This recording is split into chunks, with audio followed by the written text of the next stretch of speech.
how to make Hotel in Inkscape. This is really about to be satisfied right here. So that first we have to understand that it should be literally something that should be determining by that, which is exactly doesn't mean that it should be really something that we have to just determine by the way, which is exactly something that we have to start to understand.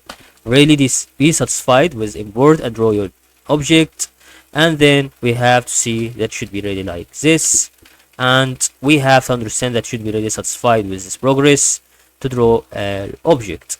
So we have to know that is really to be like the object that we have to draw in the circle, and then as you can see convert to face via face object, and that is really about everything. And we have to start with the object with the black or solid color, which is exactly like this, and then we're gonna see that you can start remove the circle from clean silhouette look, and that is all about.